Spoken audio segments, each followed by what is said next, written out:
बलिया जिला जेल में निरीक्षण के दौरान कैदियों के पास से मोबाइल मिलने पर जेल प्रशासन में हड़कंप मच गया। निरीक्षण के दौरान 2 कैदियों के पास से एंड्रॉयड फ़ोन मिले हैं। कैदियों ने बिस्तर के नीचे छिपाकर दोनों मोबाइल रखे थे। मामले में जेलर राजेंद्र सिंह ने नगर कोतवाली में तहरीर दी, जिसके आधार पर मुकदमा दर्ज किया गया है।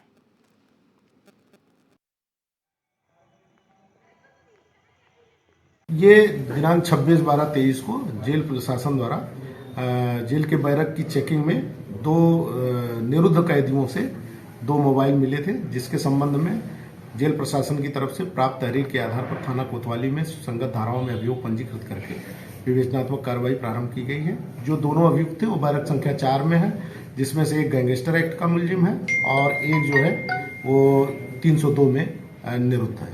फिलहाल इसमें प्राप्त तहरीर के आधार पर पंजीकृत करके अभियोग आगे की कार्रवाई प्रचलित है। सत्येंद्र सिंह हमारे साथ, हमारे संवाददाता पूरी जानकारी के साथ जुड़ चुके हैं। सत्येंद्र, जेल में कैदियों के पास मोबाइल फोन पाए गए, क्या है पूरा मामला?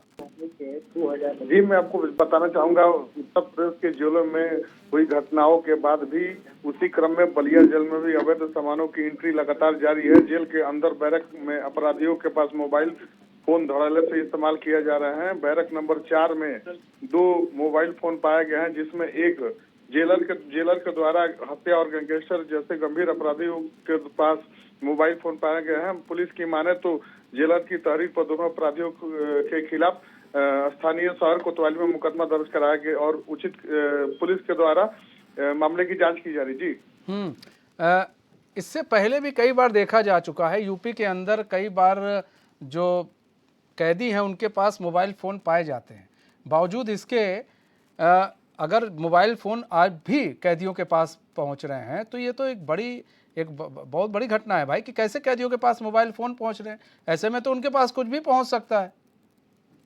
जी, आपने बिल्कुल सही कहा। जहां तक देखा जाए तो उत्तर प्रदेश क्या लगभग पूरे भारत में कई बार जेल के अंदर अवैध असलाहा, चाहे मोबाइल फोन, खाने पीने की सामग्री, चाहे नाना प्रकार के सामग्री पाए जाते हैं। सबसे बड़ी सर सोचने वाली बात यह है कि जेल के अंदर ये सामग्री जाती कैसी है। जी, सामग्री जाति का सबसे बड़ी बात यही है। और जेलर का क्या कुछ कहना है?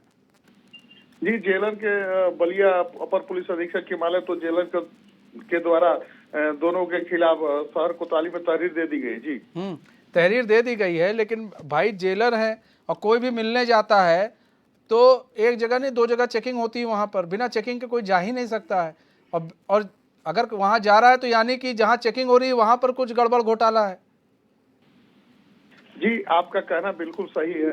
सबसे बड़ी सोचने वाली बात यह है कि जेल से एंट्री के बाद कई जगह तलाशियां होती हैं। तलाशी होने के बावजूद भी जेल के अंदर कोई सामग्री पहुंच जाना, मोबाइल फोन पहुंच जाना, चाकू पहुंच जाना, जो भी पहुंच जाना, ये सबसे बड़ा सवालिया निशान बनता है। आखिर में सोचने वाली बात है कि आखिर में पहुंचता है तो कैसा है, और पहुंचता है तो इसमें माना जाए कि चेकिंग जिनके द्वारा लोगों को चेक किया जाता है उनके द्वारा लापरवाही की जा रही हो। जी, उनके द्वारा लापरवाही की जा रही है।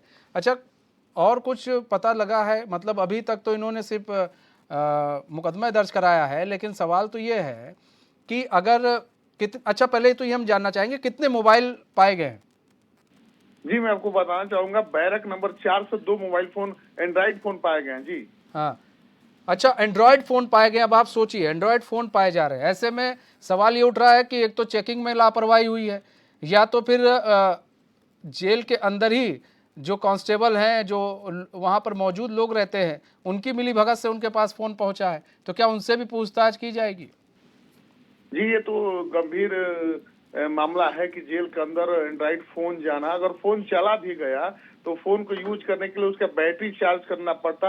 आखिर में बैटरी चार्ज कैसे होता होगा, ये भी बड़ा एक सवाल बनता है कि जहां तक जेल के अंदर चार्जर पॉइंट नहीं होता है, सिर्फ लाइट लगे होते हैं। सबसे बड़ी बात यह है कि आखिर में चार्जर लगाने के लिए चार्जर पॉइंट कहाँ से लगा है, लोग मोबाइल चार्ज करके कैसे जेल के अंदर यूज कर रहे हैं, ये सबसे बड़ा सवाल है। यानी कि कहीं ना कहीं अगर देखा जाए तो उत्तर प्रदेश या भारत के अंदर जेलों के अंदर अगर कोई हत्या हो रही है, विभिन्न प्रकार की सामग्री पाई जा रही है, तो कहीं ना कहीं जिम्मेदार लोग इसमें संलिप्तता मानी जाएगी। ठीक है सत्येंद्र, बहुत बहुत धन्यवाद हमारे साथ जुड़ने के लिए और तमाम जानकारी साझा करने के लिए।